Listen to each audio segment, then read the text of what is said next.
বলে বাগদাদে একবার বৃষ্টি হইতেছিল না, বৃষ্টি নাই নাই নাই নাই। তো সুন্নত অনুযায়ী বাগদাদের ওলামা আল্লাহওয়ালা মানুষ সব বাগদাদের জামে মসজিদে জমা হয়েছে। ফজরের পরে ফজর পড়ছে, এশা পর্যন্ত দোয়া করছে, কিন্তু বৃষ্টির কোনো চিহ্ন হয় নাই। এশারের পরে চলে গেছে। তো মালিক ইবনে দিনার রহমতুল্লাহ আলাইহি বলেন, আমি বসা ছিলাম মসজিদে, তো দেখলাম এক জীর্ণ শীর্ণ গোলাম আইসা ঢুকছে, সাধারণভাবে 2 রাকাত নামাজ পড়ছে। ওরা হাত উঠায় বলতেছে, আল্লাহ বৃষ্টি বন্ধ করছো তো বন্দা তোমার কাছে হওয়ার জন্য।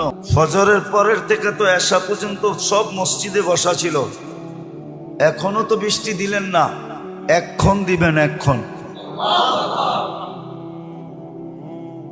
তো মালিক ইবনে দিনার রহমতুল্লাহ আলাইহি বলতেছে, ও বলতেছে এক্ষণ দিবেন, ও বলতেছে আর আকাশে গর্জন উঠতেছে, নামছে ঝুমঝুমায়া বৃষ্টি।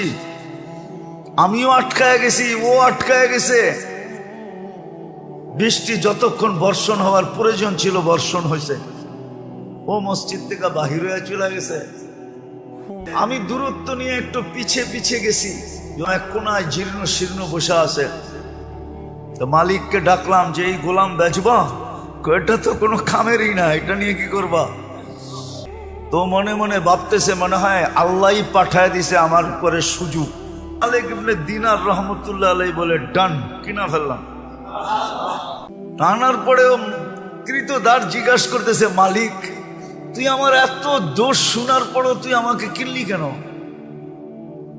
তো মালিক ইবনে দিনার রহমতুল্লাহ আলাইহি বলে, আমি তোকে দেখা কিনি নাই, আমি তো কিনছি তোর তাআল্লুক দেখা।